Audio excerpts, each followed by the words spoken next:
Effectivement, alors je suis peut-être le seul à ne pas être vétérinaire ou médecin dans la salle, puisque je suis celui qui change les pompes dont parlait Jean-Yves tout à l'heure, parce que je suis plutôt dans le côté génie sanitaire. Voilà. Mais ça ne m'empêche pas de travailler dans le domaine environnemental et dans le domaine de la résistance aux antibiotiques. Et effectivement, je fais ça à Limoges. Et si vous... Alors, il faut bien imaginer, il y a 10-15 ans, lorsqu'on parlait de l'antibiorésistance, faire venir quelqu'un de l'environnement, c'était une aberration. C'est-à-dire travailler, quand on a travaillé sur la première fiche, première feuille de route antibiorésistance, on est arrivé là avec 2-3 collègues en se disant mais à qui on parle, de quoi on parle et avec qui on parle. Je disais tout à l'heure que l'antibiorésistance n'est pas vraiment un problème fondamental au départ dans le milieu vétérinaire, mais encore moins dans l'environnement. C'est-à-dire que si vous avalez une bactérie de l'environnement, résistante ou pas, vous ne serez pas malade. Hein. Vous n'avez pas peu de risques, ou alors il faudra en prendre beaucoup. Voilà, donc la résistance, quand on a abordé ça au niveau environnemental, on a dit mais à quoi on sert? Donc c'est un peu ce que je veux montrer aujourd'hui dans le triptyque One Health qui a été présenté. Eh ben, où se place l'environnement? Pourquoi l'environnement est quelque chose d'intéressant et de fondamental dans le transfert de la résistance? On va parler de sélecteurs, on en a dit un mot tout à l'heure, on va parler de ces fameux sélecteurs. Et on essaiera d'illustrer ça avec quelques petits exemples que je choisirai. Il y a des choses qui ont été dites tout à l'heure. Alors, il y a quand même une avancée très intéressante, c'est que Jean-Yves en a parlé, Benoît en a parlé, nos amis, alors je ne me rappelle plus vos noms, excusez-moi, du milieu santé humaine en ont parlé, c'est-à-dire que l'environnement est maintenant rentré dans cette réflexion. Alors, on ne sait pas trop pourquoi, c'est un peu flou hein, pour les médecins et les vétérinaires, mais on cite l'environnement. Vous avez vu, on cite les voyages comme un risque de résistance aux antibiotiques. En fait, on verra que le voyage, c'est pas tellement le voyage qui compte, c'est ce qu'il y a avant, c'est-à-dire chez le balade qui va prendre l'avion. Donc l'environnement, c'est un peu comme ça. Et vous verrez que dans la définition même de l'environnement, dans le triptyque animal, humain et environnement, il y a des petits problèmes qui se posent et on va essayer de résoudre ça partiellement aujourd'hui. Alors voilà où je me situe, hein, je suis dans les matrices, alors ça c'est le sol que j'ai pris, ce sol c'est l'origine en fait des choses dans lequel vous avez des bactéries, c'est un écosystème. Donc le mot est important, je crois que c'est Jean-Yves qui en a parlé, on, on ne dit plus santé environnementale dans le triptyque, eh bien santé des écosystèmes. L'environnement c'est ce qui est autour de vous. Nous on s'intéresse à ce qu'il y a dans le système. Mon système qui est mon système sol, mon système eau, mon système lisier, mon système fumier. Voilà, donc on a bien en démarche d'ingénierie, où on définit un système environnemental, un écosystème en équilibre. Il est en équilibre hein, avec des différentes relations entre les bactéries qui peuvent être agressives ou pas, dans lequel les antibiotiques jouent un jeu, hein, jouent un rôle entre ces bactéries. Mais pour le moment, pour moi, écologue, je n'ai pas de souci dans ce milieu-là. Le souci va arriver avec vos activités et les activités humaines hein, que j'ai symbolisées ici, qui vont introduire dans mon écosystème d'autres molécules, quelles qu'elles soient, médicaments, biocides, bactéries résistantes, bactéries pas résistantes, qui vont venir de toutes nos activités humaines. Et c'est là que moi, écologue, je vais avoir le problème qui va se poser. Au début, je serai dans un milieu équilibré où tout allait bien, à peu près, et le milieu va se déséquilibrer. On a parlé de l'usage des antibiotiques, effectivement, c'est un de mes problèmes, mais c'est pas le seul. Pour moi, l'usage des antibiotiques, c'était pas le premier problème qui est arrivé. On travaillait avant sur d'autres molécules, les hormones, voilà, qui étaient d'autres problèmes. Alors, que se passe-t-il lorsqu'on va travailler sur ce domaine-là? Déjà, on a un peu peur de la complexité qui va se mettre en place. Alors, je vous en ai donné quelques notions ici. La première problématique, c'est la notion d'échelle. J'ai un écosystème, sur quoi travaille-t-on? Alors, on travaille sur le sol. Hein. Le sol, il est ici. C'est l'image que je vous ai montrée tout à l'heure. Donc, le sol sur lequel on peut épandre des fumiers, de tout ce que vous voulez, des lisiers. Alors, ce sol, c'est des agrégats. Sur ces agrégats, vous allez avoir des bactéries qui sont constituées différemment structurellement, et dans lesquelles vous allez avoir des biofilms, et dans lesquels vous allez avoir ces fameux échanges de bactéries et de gènes. Vous vous rappelez, Benoît vous a parlé des transferts horizontaux de gènes. C'est dans ce milieu-là qu'ils vont préférentiellement arriver avec une fréquence qui est beaucoup plus rapide, effectivement, que les mutations et qui vont être entraînées par cette pression de sélection. Donc là, je reviens à mon domaine. Mon domaine, c'est j'ai des polluants qui sont rejetés par l'activité humaine. Vous êtes ici, vous êtes à l'hôpital, hein, les médecins sont ici, vous rejetez plus ou moins des antibiotiques via les malades. L'agriculture va avoir son effet. Et la collecte dans les villes de toutes les eaux usées qui vont être traitées par les stations d'épuration. Maintenant, ce qu'on se dit, c'est que les stations d'épuration, sont les hotspots de rejet dans l'environnement de toute l'activité humaine, mais pas que, il y a toutes les pollutions chroniques qui sont également des sources de pollution. Et par-dessus, ne pas oublier le changement climatique, qui va être un exhausteur de tout ça, des polluants, de l'effet des polluants, d'effet des rejets hospitaliers, puisque vous diminuez les quantités d'eau, les effets agricoles et les effets sur les stations d'épuration. Donc on est dans des matrices extrêmement complexes, dans des structures extrêmement complexes, avec des bactéries qu'on maîtrise qu'à moitié, dont la dynamique est compliquée, et sur lequel on agit allègrement en rejetant un peu tout ce qui émane de nos activités. Donc la problématique qui nous était posée, c'était d'étudier ça. Donc on avait fait appel naturellement aux microbiologistes qui nous ont dit l'antibiorésistance c'est très simple. Alors j'ai mis exprès flou, parce que c'est flou, pour tout ce qui va se passer. Donc les mécanismes de tolérance que vous voyez d'un côté, dont Benoît vous a parlé, les mécanismes de résistance de l'autre côté. Alors nous on ne maîtrisait pas trop parce que n'oubliez pas que moi je fais de l'ingénierie, donc il me fallait des indicateurs, des mécanismes clairs et simples que je puisse faire l'évaluation des risques puis de la surveillance. Lorsqu'on parle de tous ces phénomènes, ça complique un peu l'étude de la dynamique de la résistance dans le sol. Et pour compliquer le tout, c'est à quelle échelle je vais travailler. Donc on vous a montré un petit triangle tout à l'heure, je me fais une joie de le remontrer, c'est à quelle échelle je vais travailler. Donc ce qu'a dit, moi mon échelle elle est là, elle est au niveau des populations et des communautés, l'échelle de l'écologie. Ce qu'on me demande d'étudier, c'est l'échelle de la cellule et du gène, dont on a parlé tout à l'heure, et qui va avoir des effets sur ces populations et cette écologie. Donc le système, vous voyez, multi-échelle, micro-échelle, macro-échelle, des relations qui vont partir du gène avec des échanges de gènes, mais qui pour moi, dans l'environnement, n'ont pas un effet drastique, mais qui vont avoir un effet par effet de cascade sur les populations et les communautés. On a parlé de biodiversité tout à l'heure, c'est là que va se situer un peu mon problème. Alors quand on a fait les premières feuilles de route, on a dit il faut faire du One Health, il faut prendre le problème dans sa globalité, c'est la définition. Donc on va essayer. Mais la globalité, elle est compliquée. Donc vous avez ici un schéma qui est adapté de Davis, qui était un des premiers à faire ces constatations-là, et dans lequel vous allez resituer un peu vos activités, qu'elles soient hospitalières, dans lesquelles vous utilisez des médicaments, qu'elles soient les élevages dans lesquels vous utilisez des médicaments, l'aquaculture qu'on oublie souvent, mais qui est une source de pollution médicamenteuse assez importante, les animaux de compagnie dont on a parlé, et tout l'environnement et les écosystèmes qui vont travailler autour de ça. Alors vous voyez qu'il y a le traitement des eaux usées qui est bien identifié comme une source à la fois de solutions et de problèmes. C'est une source de problèmes parce qu'elle collecte, elle rassemble sur un seul point les médicaments et les bactéries résistantes.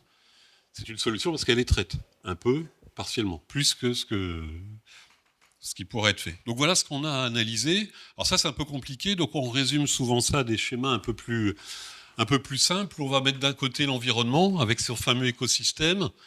Dans ces écosystèmes, vous avez la vie sauvage qui va être une des problématiques, et les agents pathogènes qui ne sont pas ma problématique principale, mais qui est la vôtre. Parce que moi, les pathogènes dans l'environnement, ce n'est pas les mêmes que les vôtres. Donc, mais qui vont être la source de diffusion qui va justifier le One Health en se dirigeant vers les animaux domestiques, toujours la vie sauvage, et naturellement les humains. Donc le One Health est bien centré sur les humains. Les impacts dont je vous parlais tout à l'heure, qu'on a évoqués, ils sont listés dans ce petit diapo en haut, avec les pressions anthropogéniques. Ça, c'est celle qui m'intéresse, parce que c'est celle qui est le plus dans mon métier, c'est-à-dire les sources de pollution et les agents qui vont avoir de la sélection sur l'antibiorésistance. Mais vous avez tous les grands facteurs climatiques qui en découlent, déforestation, changement climatique, culture intensive. Et le cycle, alors on va appeler ça le cercle vertueux, du One Health, dans lequel chacun va retrouver sa place dans le travail.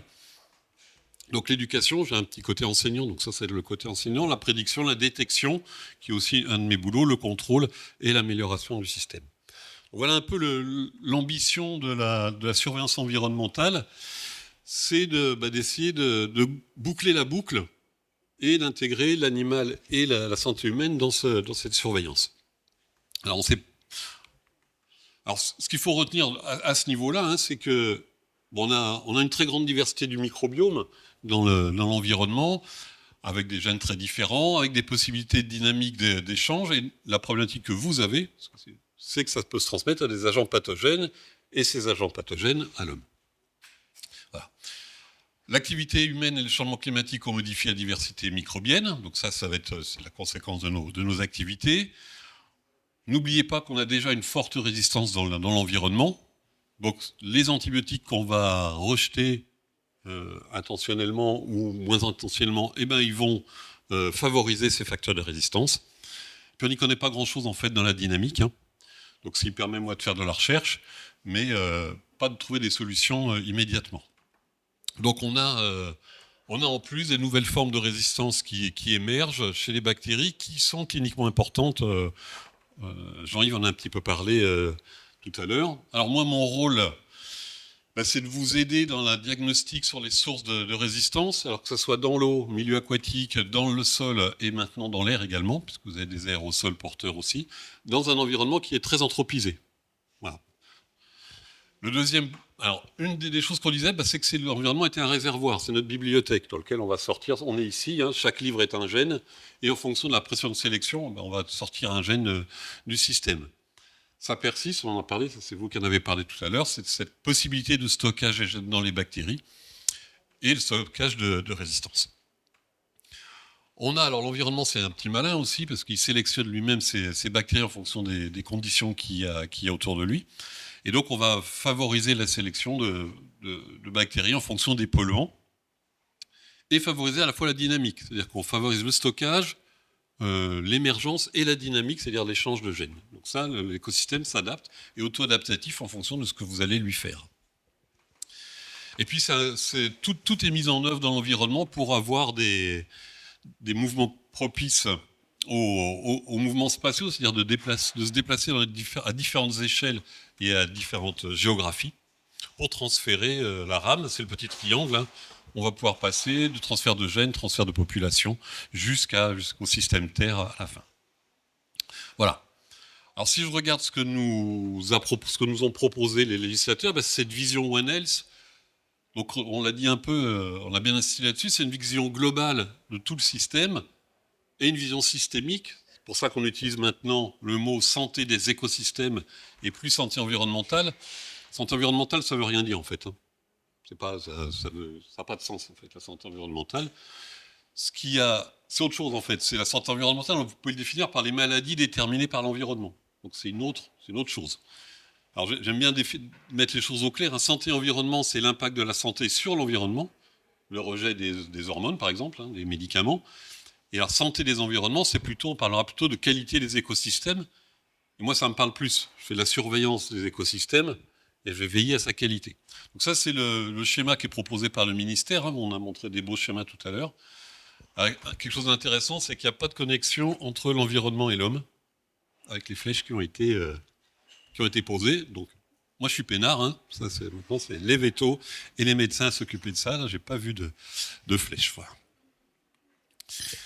Alors, l'historique, hein, puisque ça a été évoqué tout à l'heure. Alors, c'est important de bien poser les choses, c'est-à-dire que l'antibiorésistance n'est pas un problème émergent. Le problème émergent, c'est l'anthropisation des milieux. Donc c'est-à-dire le développement des antibiotiques et le rejet d'antibiotiques et d'autres molécules dans les sols. Alors ces petites illustrations, elles sont assez connues, mais j'aime bien celle-là, parce que ça me rappelle. Voilà. Parce que c'est Rastak Kapak, hein, dans Tintin. Voilà, donc on a découvert des résistances dans les estomacs de momies. Les dernières sont de 2024, on en a retrouvé dans l'Antarctique. On a retrouvé également des bactéries résistantes à potentiel pathogène. Ce qui est toujours intéressant à découvrir, ce qui crée beaucoup de questionnements en fait. Hein. Pourquoi ces résistances, d'où elles viennent, comment c'est possible. C'est pas forcément les croisières qui vont visiter l'Antarctique qui ont déposé ça. Dans la grotte, par exemple, c'est des résistances qui datent de plus de 4 millions d'années.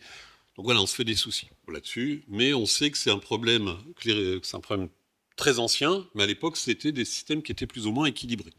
On n'avait pas cette possibilité de transmission à l'homme. On a parlé tout à l'heure des risques internationaux, en disant les voyages peuvent causer des résistances et sont un risque. Alors, le risque, il est plutôt ici, hein. Et j'aime à le rappeler à chaque fois que je parle de résistance, c'est l'inégalité sanitaire, puisque si les gens voyagent porteurs de résistance, c'est souvent qu'ils ont été dans des conditions d'hygiène qui n'étaient pas favorables, qui étaient plutôt favorables au développement de bactéries infectieuses. Actuellement, les chiffres qui sont de l'OMS, c'est 44% des eaux domestiques dans le monde sont rejetées sans traitement sûr, et 57% de la population mondiale ont accès à des services d'assainissement gérés de manière sûre. Donc j'aime bien mettre le côté positif. Mais la conséquence, c'est le même. C'est-à-dire que la moitié de la population n'a pas un assainissement possible. Et vous voyez que dans des conditions comme ça, effectivement, les conditions d'hygiène ne sont pas réunies. Il faut bien se penser que l'antibiorésistance est aussi un problème occidental. L'antibiorésistance telle qu'on le voit nous, c'est un problème occidental par rapport à ce que subissent les gens en amont, c'est-à-dire les infections. Alors cette inégalité sanitaire, je la résume comme ça, c'est gestion inadéquate des eaux usées et absence d'infrastructures sanitaires de base, défécation à l'air libre, donc il y a une grosse politique dans les pays en développement, on va appeler ça comme ça, sur la minimisation de la défécation à l'air libre, fabrication de latrines, mise en place de stations de traitement. Voilà, et l'impact environnemental des eaux usées, puisque c'est ça dont on va parler, est souvent plus déterminant que l'utilisation des antimicrobiens elles-mêmes dans certaines régions. Voilà, donc ça, c'est quand même important. Si je traite l'environnement, j'aurais résolu déjà beaucoup de problèmes, c'est ce que tu disais Jean-Yves aussi tout à l'heure. Donc moi, ça, c'est des choses qui me parlent. Voilà. Donc ceci étant dit, quelques caractérisations de l'imprégnation environnementale, puisque je vous ai accusé de rejeter des antibiotiques dans les eaux, je vais le prouver. Je suis bien obligé maintenant. Sur les consommations, on en a parlé, donc on consomme. Nous, on est quatrième, c'est ce que tu disais tout à l'heure, quatrième. On réduit un peu les consommations d'antibiotiques. Donc ça, c'est des données qui m'intéressent, moi, parce que quand je fais une étude systémique, il me faut les entrées et les sorties. Donc ça, c'est mes entrées, c'est-à-dire les antibiotiques qu'on va rejeter, qu'on va consommer et potentiellement rejeter. Donc je fais les analyses. Donc quand on dit qu'il n'y a pas d'analyse des médicaments et des antibiotiques dans l'environnement, c'est faux. C'est-à-dire que c'est bon maintenant, on va arrêter de faire des analyses dans l'environnement, on est au courant de tout ce qui se passe. Il y a des émissions qui sont passées à la télé il n'y a pas très longtemps, en disant, regardez, je vais vous faire un scoop, on va les mesurer dans les rivières et on va trouver des médicaments. Les publications définitives sont sorties en 2020, qui ont fait le tour, j'ai les cartes là-dessus. Donc on a les données, pour résumer, des anti-inflammatoires, on a les concentrations moyennes, notamment en France. Les antibiotiques, on a entre 0,02 et 0,8 microgrammes par litre dans des effluents de stations, attention, pas dans les eaux. Mais on a dans les eaux, on a tous les hormones, etc. etc. La publi définitive, c'est Wilkinson qui l'a produit avec un consortium international en 2022, où ils ont analysé 230 rivières à travers le monde, et ils ont montré que toutes les rivières étaient imprégnées, milieu aquatique, était imprégné de molécules antibiotiques, avec des concentrations qui allaient de 70 000, excusez-moi, ça passe un peu vite, de 70 microgrammes par litre, alors jusqu'à des concentrations qui sont beaucoup plus faibles. Nous, on est dans cette carte-là. On est dans la dernière, donc ça va encore, parce que j'imagine que vous n'avez pas eu le temps de lire les légendes. Donc on est dans les concentrations qui sont au voisinage de 200 nanogrammes par litre dans les rivières classiques, voilà, sorties de station dans les rivières. Alors, qu'est-ce que ça veut dire ça ? Ça veut dire que pour le moment, toutes nos rivières ont une pression de sélection sur les bactéries qui y sont, puisqu'on a des molécules qui sont antibiotiques. Alors si vous regardez la carte, il y a une carte qui a été montrée tout à l'heure sur les consommations d'antibiotiques, et j'ai la même sur la quantité d'antibiotiques qui sont dans l'environnement. Donc dans l'environnement, c'est-à-dire dans les eaux, c'est toujours même publié de Wilkinson qui a fait à peu près... Alors évidemment, ce n'est pas toutes les États-Unis qui sont contaminés, mais c'est des rivières qui ont été sélectionnées aux États-Unis. En France, il y en a 2 ou 3 qui ont été sélectionnées pour faire ces analyses. Voilà. Alors si je regarde un peu de façon plus précise en France, vous avez les consommations d'antibiotiques sommées dans les eaux usées, dans les eaux de surface et dans les eaux souterraines, avec des concentrations qui sont aux environs de 100 nanogrammes par litre. 10 à 100 nanogrammes. Ça, c'est une somme qui a été faite dans le cadre de l'étude de l'ANSES. Et vous avez la même chose dans les sols à côté. Donc nos rivières sont peu imprégnées quand même. Entre 1 et 100 nanogrammes par litre, ça n'est pas beaucoup. Donc soyons calmes sur les effets qu'on va trouver en France, mais ça ne veut pas dire qu'il ne faut pas étudier ça. Alors, qu'est-ce qu'on va regarder là-dedans ? Vous avez ces tableaux qui ont été produits par l'OCDE, qui vous disent sur quoi il va falloir travailler maintenant. Vous les avez. Quels médicaments vont m'intéresser ? Moi, c'est ceux-là, en fait. Je ne vais pas m'intéresser aux sources. Naturellement, pour le traitement, je vais m'intéresser aux sources, mais aux médicaments en tant que tels, c'est-à-dire aux antibiotiques en tant que tels, avec différents critères, la persistance, la bioaccumulation, la toxicité. Est-ce que mon médicament, mon antibiotique est toxique ou non? Est-ce qu'il persiste ou non? Est-ce qu'il se bioaccumule ou non? Exemple, la pénicilline, pour moi, ce n'est pas un problème, puisqu'elle ne persiste pas dans l'environnement. Mais elle serait extrêmement toxique, elle créerait des dégâts partout. Je ne peux pas la mesurer puisqu'elle n'existe plus dans l'environnement. Celle qui va nous intéresser, c'est les fluoroquinolones dont on a déjà parlé, qui, elles, sont persistantes dans l'environnement. Voilà, donc ça, c'est des choses qui sont importantes. Et ensuite, alors à partir de là, je vais pouvoir travailler, comme je sais mesurer mes médicaments, sur leur transfert vers l'environnement. J'ai mes sources, vous les voyez, flux urbain, flux hospitalier, assainissement autonome, décharge, industrie, abattoir, etc., etc. Abattoirs, j'ai bien noté internationaux, naturellement pas en Europe. Et donc vous avez cette circulation des molécules jusqu'à l'environnement. Voilà, donc ce qui nous intéressera, nous, c'est effectivement cette map. Ok, donc là vous avez compris, j'ai les antibiotiques. J'ai un milieu complexe d'environnement, mais dans lequel tout peut circuler avec une certaine dynamique. Benoît vous a fait la rétrospective sur les mécanismes de résistance, je vous rappelle vite, les mutations et les transferts horizontaux. Les mutations, je ne vais pas m'en occuper. Tu as dit 10-6, c'est ça la fréquence je vais noter, ouais, 10-6 par gène et par génération, c'est-à-dire, à mon échelle, ça ne va pas être intéressant. Si je regarde les transferts qui pourraient se faire dans une station d'épuration, par exemple, temps de séjour d'une station d'épuration, c'est quelques heures, une journée. Si je regarde les bouts, quelques mois. Donc là, je ne suis pas dans ces gammes-là. Par contre, phénomènes de transfert horizontal de gènes vont m'intéresser. Et je vais aller regarder les échelles que tu m'as indiquées, Benoît, hein, que ce soit du plasmide jusqu'à la cassette d'intégrons, ou la cassette sur les intégrons. Et donc ça c'est des éléments qui vont m'intéresser, parce que je sais que je vais pouvoir travailler comme indicateur sur les plasmides, puisque c'est eux qui vont faire le transfert horizontal de gènes, jusqu'aux cassettes d'intégrons, puisque eux aussi vont transférer de la résistance. Donc je commence à cibler un peu ce que je vais avoir à mesurer dans l'environnement, c'est-à-dire soit trouver des plasmides révélateurs spécifiques, soit les intégrons, parce qu'il y a des éléments conservatifs qui sont dessus et qui sont relativement faciles à évaluer. Et après, je ferai de la métagénomique. Petit mot sur les stations d'épuration, parce que souvent j'ai la question. Station d'épuration, ça abat à peu près 50 à 60% de ce qu'on lui injecte en termes de médicaments. Voilà.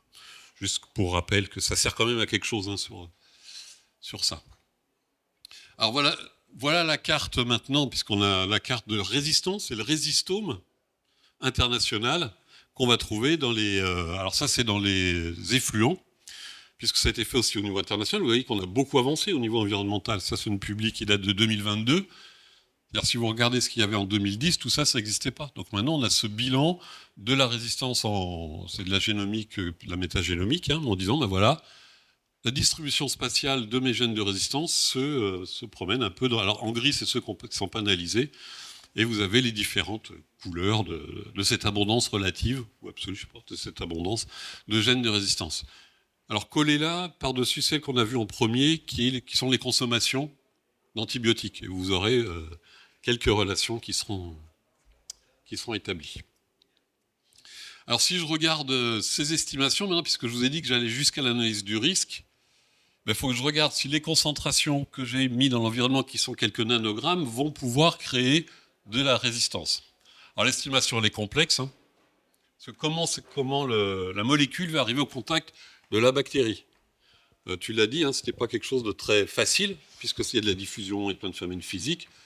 Donc c'est pas parce que vous avez de la résistance dans l'eau que vous avez la création, enfin un antibiotique dans l'eau que vous créez de la résistance dans la bactérie environnementale. C'est bien plus rapide de balancer des bactéries résistantes dans l'eau directement. Comme ça, vous êtes sûr d'avoir la bactérie. Donc la dynamique est compliquée. Alors elle est un peu plus futée dans les biofilms. Parce que dans les biofilms, c'est fait pour ça en fait. Hein, c'est fait pour avoir des contacts entre les bactéries, entre autres. Après, j'ai cette histoire de sélecteur qui n'est pas très facile. On en a parlé dans la courbe qu'on a montrée tout à l'heure sur les zones sous-inhibitrices. Donc là, pour nous, c'est une grosse difficulté hein, de regarder quelle concentration va avoir une action de résistance. Ça serait très facile hein, pour moi, en surveillance, si on me disait, si vous avez 12 nanogrammes de pénicilline ou de fluoroquinolone dans l'eau, vous allez faire de la résistance. Ça ne marche pas, ça. Ce serait trop facile. En fait, on a beaucoup de phénomènes de co-sélection, c'est-à-dire un antibiotique plus un métaux lourd plus un biocide égale création de résistance chez une bactérie. Donc ça complique pas mal les choses, et on verra qu'on a essayé quand même de regarder ça. Les relations concentration antibiotique et génération de reines de résistance n'est pas évidente non plus. On le montre un peu, mais parce qu'on y croit, parce que c'est plus logique, hein, mais c'est pas très évident. Et on a, alors les ETM, c'est les éléments traces métalliques. On a des relations qui s'affirment avec les éléments traces métalliques. Entre résistance et éléments traces, qui sont souvent portés par le même plasmide ou la même cassette de gènes. Alors, qu'est-ce qu'on peut faire avec ça? Moi, en surveillant, je vais me dire, ça, je sais mesurer ça. Ça, c'est pas dur. Donc, est-ce que si je mesure les éléments traces métalliques d'un milieu, j'aurai une correspondance sur la concentration de médicaments et donc sur la concentration de résistance? Donc ça, il y a des gens qui essayent de faire des modèles à partir de ça. Alors, pour avancer dans ces concentrations, pour que vous ayez une idée, rappelez-vous, on était entre 10 et 100 nanogrammes dans les eaux. Et vous voyez ce que ça fait au niveau... alors ça, c'est pour la ciprofloxacine. Donc, en fonction des concentrations, vous avez favorisé des mutants existants, sélectionner les mutants, sélectionner du transfert de gènes, favoriser la mutagénèse en fonction des concentrations et favoriser les bactéries non cultivables. Voilà, donc, gardez bien en tête que la co-sélection de bactéries résistantes n'est pas forcément, enfin la sélection d'une bactérie résistante n'est pas forcément liée directement à la concentration, mais un ensemble de concentrations de molécules qui sont souvent subinhibitrices. Ce qui ne simplifie pas les choses, mais c'est pas grave en fait. C'est pas grave dans le sens où on va quand même pouvoir travailler avec ces données-là. Alors quelques exemples rapidement de comment on va faire maintenant qu'on est au pied du mur pour faire cette surveillance environnementale. Donc on a deux méthodes. On a trois méthodes en fait. La première méthode, c'est la méthode cultivable, en cultivant des bactéries. La deuxième méthode, c'est en cherchant des indicateurs qui ça peut être génomiques, génétiques. Troisième méthode, en faisant de la métagénomique. Globalement, on a ça. Alors, la métagénomique devient moins pratique que cibler certains gènes particuliers, mais tout est utilisé. Alors, je voulais vous montrer juste deux exemples assez rapides sur alors pas la méthode qui est assez rapide, hein, mais ce que je vais en dire. Donc une des premières méthodes, c'est ce qui a été défini pour faire de la surveillance One Health par l'OMS. Hein, c'est la méthode tricycle qui va permettre de mesurer le même indicateur qui est coli-BLSE dans toutes les matrices. Voilà, par des techniques cultivables relativement faciles à mettre en place dans des laboratoires des pays en développement, ou qui n'ont pas l'équipement pour faire les mesures. Alors ça, c'est une publi qui est sortie en 2024 de l'étude qui a été faite à Madagascar avec cette démarche tricycle, en disant je vais analyser de l'eau, de l'environnement, des animaux, c'était des poulets. Hein, donc justement, c'est pour ça que j'en ai pas pris un midi. Donc en disant, je sais pas pourquoi ça passe automatiquement, est-ce que je peux avoir des indicateurs One Health, puisque c'est la démarche, entre les trois secteurs, homme, animal et environnement.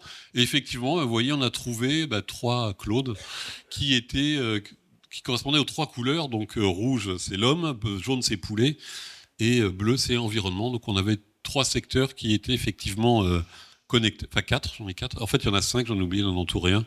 C'est le jeu, en fait, il va falloir que vous cherchiez le 5e dans ce papier.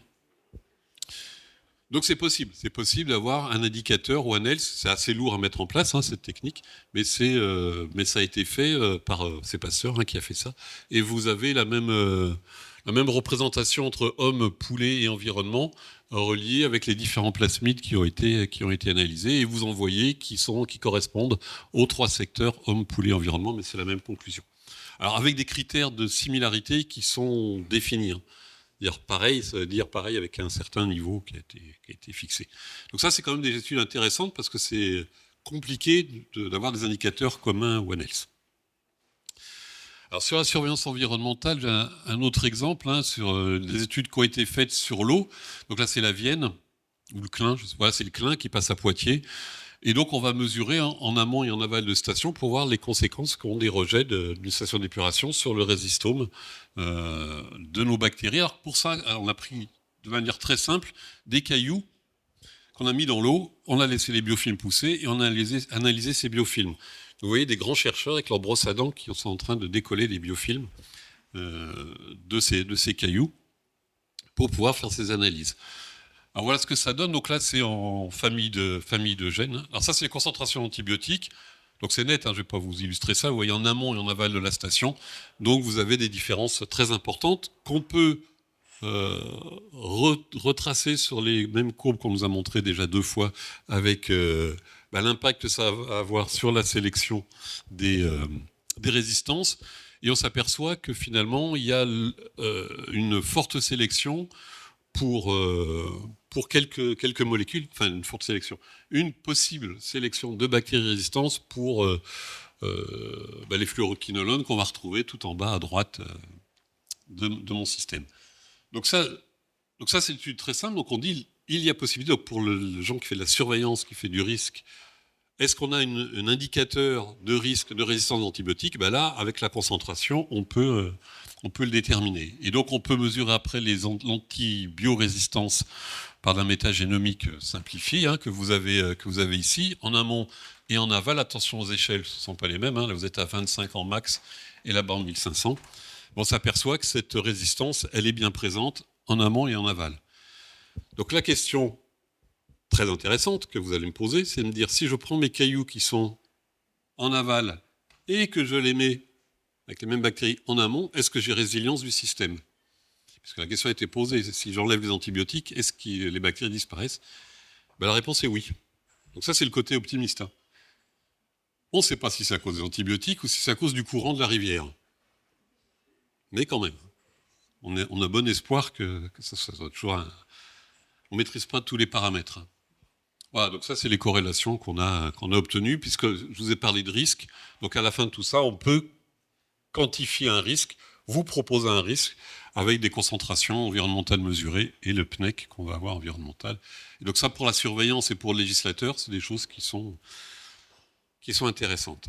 Alors là, je vous ai parlé que de la rivière, donc on a mené ça en One Health, naturellement.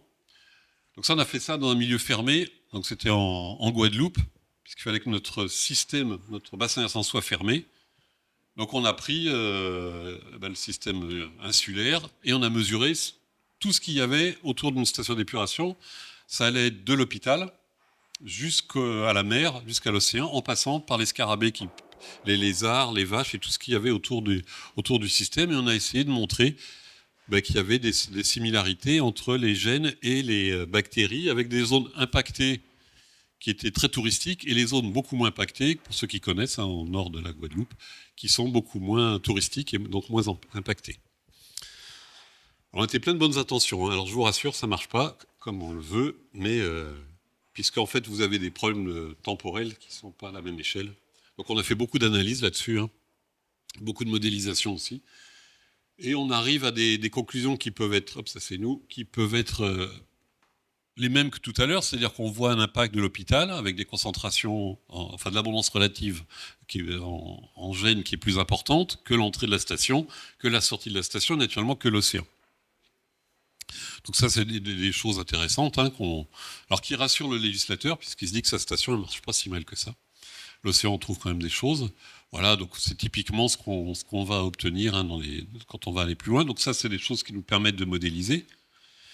Et voilà ce qu'on obtient lorsqu'on va faire de l'analyse conjointe de tous nos gènes en fonction de toutes les matrices dans lesquelles on les a mesurées. Donc là, vous avez l'entrée de la station, l'océan, les animaux qu'on a eus hors de la station, les animaux qu'on a eus dans la station, et on essaye de lier tout ça. Alors comme on y a cru, on a trouvé un gène ici qui était, alors qu'un gène à résistance à la tobramycine, qui était uniquement dans les zones impactées par la station d'épuration. Vous voyez qu'il est dans les animaux de la station d'épuration, alors qu'il n'est pas dans les animaux hors de la station d'épuration, alors que tous les autres gènes sont communs à tous les milieux. Voilà, donc ça c'est ce que je mets. Alors, Est-ce que c'est important? Est-ce que c'est vrai? Ou est-ce que c'est une vue parce que c'est ce qu'on cherchait en fait, donc on a la réponse à ce qu'on cherchait. Sachant que les animaux, c'est des cafards quand même, hein. Les cafards et des petits lézards, c'est-à-dire qu'on ramassait les crottes de cafards et de petits lézards. Alors c'était pour être plus démonstratif, mais voilà, j'en mettrai pas ma main à couper que c'est vrai. Mais voilà le genre de démarche qu'on peut mener. Surtout que c'était juste pendant le Covid, ça. Donc, ça a créé. Alors sur les avions, on en a parlé tout à l'heure. Le problème des avions, puisqu'on a mesuré les boîtes à caca des avions. Vous savez, les trucs qui allaient collecter dans les avions, les toilettes, pour mesurer aussi, voir s'il y avait des gènes différents que dans les autres milieux, et si un gène spécifique venant de l'avion était transféré jusqu'au cafard hors station d'épuration, notamment dans la zone touristique. Bon, alors ça marche pas, hein, parce que c'est assez compliqué d'aller mesurer dans les avions, et en fait les gens vont peu aux toilettes dans les avions. Il y a une étude anglaise, il n'y a que les Anglais qui peuvent faire ça, hein, qui donne les statistiques sur les personnes qui vont aux toilettes pendant un vol transatlantique. Et donc, alors c'est genré, hein, je vous le dis mesdames, c'est genré, et deux, on se retient et en fait on court aux toilettes dans les aéroports. Donc il y a une étude européenne qui a été faite sur les toilettes d'aéroports, ce qui est beaucoup plus malin. Et en plus, il n'y a pas de désinfectant. C'est ça, oui. C'est bon. Alors, pour terminer, pour la surveillance, alors je vous informe qu'une loi européenne est passée cette année pour la surveillance des gènes de résistance en station d'épuration, en amont et en aval de la station. Sauf pour les villes de plus de 100 000 équivalents habitants, il y a combien à Tours? Plus de 100 000. Donc voilà, donc Tours sera soumis en 2026 à la surveillance de sa station d'épuration en termes de gènes de résistance. En termes de résistance, c'est même pas le gène. Par contre, vous ne savez pas quoi mesurer. C'est-à-dire que la directive européenne ne vous dit pas quoi faire. Donc le réseau français a proposé 5 indicateurs. Le réseau européen, dans lequel il y a le réseau français, a proposé 6 indicateurs.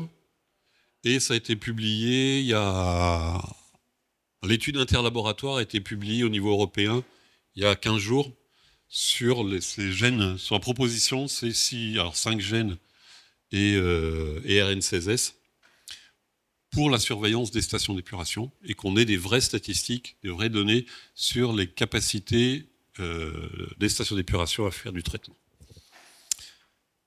Donc ça, c'est plutôt positif aussi. Merci de votre attention et j'en ai terminé.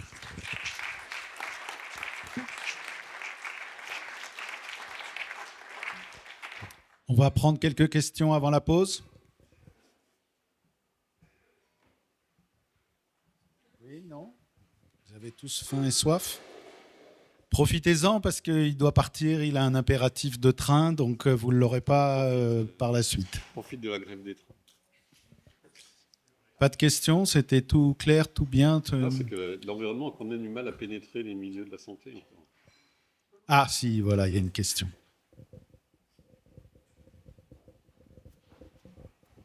Je suis un peu de l'environnement aussi. Sophie Pierron, je suis agronome de la Fredon, donc une structure qui s'occupe de la santé des végétaux, les végétaux dans leur environnement. Alors j'ai été très intéressée par votre exposé qui remet effectivement les écosystèmes dans One Health. Alors, on parle encore peu du végétal seul. Et je me demandais, dans vos recherches, puisque vous avez cherché les présences de ces résistances dans l'eau, dans les sols, dans un tas d'animaux, qu'en est-il du végétal et quel rôle joue-t-il? Alors, effectivement, j'en ai pas parlé, mais d'autres en ont parlé et ont fait des études, notamment internationales. Donc on a des études qui sont faites sur les racines des plantes, notamment leur d'épandage de boue, alors parce que c'est toujours relié, hein, c'est-à-dire qu'il faut un intrant. Donc c'est souvent l'épandage de boue d'épuration sur des sols, fumier, lisier, pareil, tout ce qui est matière organique. Et on va regarder le transfert de gènes de résistance dans les plantes. Alors, il y en a. C'est-à-dire qu'on va retrouver dans les racines de certains végétaux qui sont très consommateurs, on prend des végétaux pilotes là-dessus. Et on va retrouver effectivement des gènes de résistance qui sont... alors, ce qu'on ne sait pas, c'est s'ils sont dans les bactéries qui se fixent aux racines ou s'ils sont intraplants, parce qu'on n'en retrouve pas dans le supérieur, enfin dans ce qui dépasse du sol en fait. Voilà. Donc c'est un peu la limite de l'étude. Alors c'est la limite et ce qui nous rassure un petit peu aussi, puisque le transfert s'arrêterait en fait au niveau des racines. Mais c'est assez compliqué comme étude à faire, puisque c'est de la dynamique entre différents systèmes. Donc on fait ça en laboratoire, on serre avec tout l'environnement adéquat, et souvent à des doses, on va rajouter des doses d'antibiotiques qui ne sont pas celles qu'on va retrouver réellement dans les intrants. Parce qu'on dope un peu pour avoir plus d'effet. Mais la réponse, elle est plutôt oui, il y a transfert à la plante.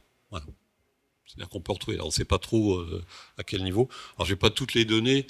Ce qu'on voit quand on fait de l'épandage de boue, l'épandage de maphore, enfin de matière fermentescible, c'est qu'il n'y a pas une très grosse modification des microbiotes du sol, puisque ça va toucher le sol de façon supérieure. Et on a peu de transfert des bactéries qui sont identifiées dans la matrice, dans l'intrant, jusque dans les sols. Ce qui est aussi rassurant sur l'épandage. C'est-à-dire qu'il y a des gens qui ont fait des études pendant 10 ans, 15 ans, à l'INRA d'ailleurs, et en disant l'entrée de ces matières ne modifie pas de façon importante les écosystèmes qui sont dans le sol. Alors nous, on a dopé un peu pour voir des effets, et là par contre, oui, effectivement, ça va bouger. Voilà. Alors c'est à la fois une réponse un peu de Normand, la réponse est oui, mais le risque n'est pas encore évalué par rapport là-dessus.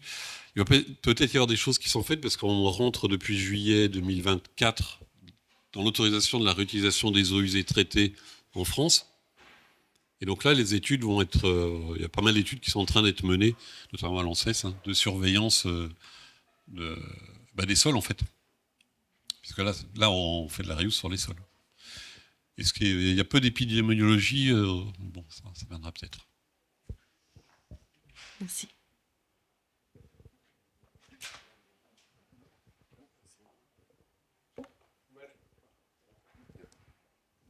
J'avais une question. Est-ce que il y a quand même une corrélation entre la concentration en antibiotiques dans les eaux usées, parce qu'on a vu qu'il y a des taux qui sont extrêmement différents, dans les rivières ou dans les eaux de surface, et la résistance, parce que de votre topo, on a l'impression finalement qu'en tout cas en France, avec les concentrations d'antibiotiques qu'on a dans les eaux de surface, on a l'impression on n'est pas certain qu'il y ait vraiment un effet. Est-ce que on sait si dans des zones beaucoup plus polluées, avec des concentrations beaucoup plus fortes d'antibiotiques, on a un effet sur la persistance environnementale de gènes de résistance ou autre? Alors, je vais faire une double réponse. Là, on a une difficulté méthodologique sur la concentration d'antibiotiques qu'on va mesurer et le gène de résistance qui va être effectivement au même instant dans les bactéries qu'on va mesurer. Parce que on se demande si l'antibiotique est là depuis longtemps, si le rejet, si c'est permanent, si c'est au moment où on a fait la mesure. Donc on a un peu ce souci-là de vrai impact de la molécule au temps T avec la bactérie au temps T. Donc ça, c'est un problème méthodologique.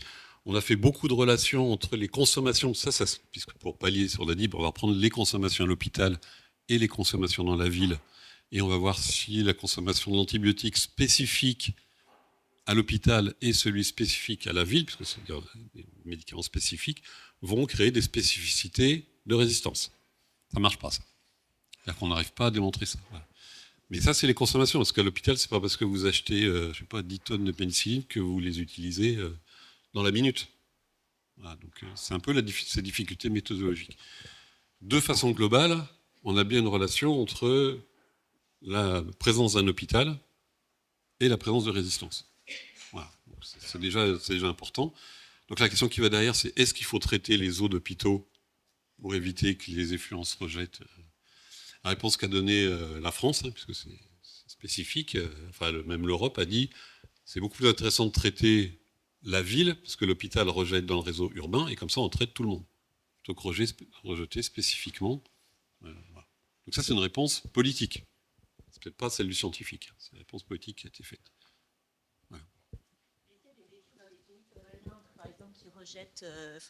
On sait qu'il y a beaucoup d'industries pharmaceutiques en Inde et ils rejettent dans le milieu extérieur. Ça, c'est une très bonne question, surtout après le Covid, où on a dit qu'on allait rapatrier les usines en France, puisque là, les gens ont dit attention, on n'est plus dans les mêmes gammes. Alors, il y a des études qui sont faites en Afrique, au Sénégal notamment,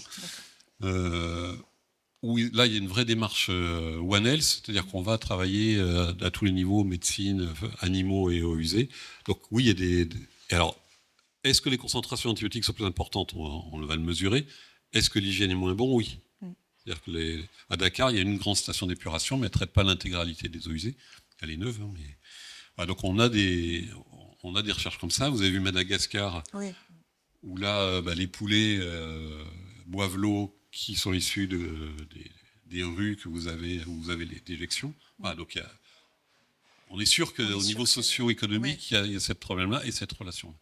C'est pour ça qu'on dit le principal problème de dissémination, c'est de traiter l'hygiène des pays en développement. Et après, on verra soigner l'antibiothérapie, effectivement, mais après, on faut gérer ça de façon globale, sinon c'est pas la peine, en fait. Alors, en Inde, oui, il y a beaucoup d'études aussi qui sont faites. Ouais. Le problème, c'est que c'est des secteurs internationaux, c'est des boîtes pharmaceutiques internationales. Donc, On prend encore une question ? C'est sûrement débile. On dit que, en gros, on traite les stations usées, comme ça, on rejette moins d'antibiotiques dans l'environnement, d'accord ? Et ça fait des concentrations qui sont relativement faibles, dont on détermine difficilement l'impact pour le développement de bactéries. Mais ces antibiotiques, ils sont dans les eaux usées au départ. Et dans les eaux usées, ils ne favorisent pas le développement de bactéries résistantes qu'elles aussi, on relargue. Alors ça, c'est une bonne question, puisque c'est la question qu'on s'est posée, en fait. Surtout qu'une station d'épuration, c'est biologique, dans lequel vous avez des tonnes de bactéries. Ce n'est pas des grammes, c'est des tonnes. Puisque vous êtes à 10 grammes, 8 grammes de bactéries par litre. Donc on n'est pas du tout dans les mêmes conditions. Donc la question qu'on s'est posée, c'est est-ce que si on rejette de la pénicilline, des antibiotiques non utilisés dans la station d'épuration, est-ce que là, vous avez du transfert de gènes? On n'a pas pu le démontrer. Voilà. Alors, je suis prudent dans la réponse. C'est-à-dire que les conditions ont fait qu'avec les méthodes qu'on a utilisées à l'époque, on n'a pas pu démontrer qu'il y avait ce transfert. Vous avez des problèmes de temps aussi. C'est-à-dire que ce que je disais tout à l'heure, le temps de séjour de l'eau dans une station, c'est moins de 24 heures. À Limoges, c'est 8 heures, par exemple, pour une grande ville. Alors, si je peux. Donc, ça ne permet pas, globalement, d'impacter les systèmes. Sauf que maintenant, avec la métagénomique, on est allé un peu plus loin. Et vous avez des études qui montrent que c'est pas si évident que ça. Alors, le problème de la métagénomique, c'est que c'est peu quantitatif, pas quantitatif, et que il y a beaucoup de modélisation derrière, donc on n'est pas tout à fait sûr, mais les études ont montré, quand même, qu'il y avait cette possibilité de favoriser le transfert de gènes au sein des systèmes biologiques. Voilà.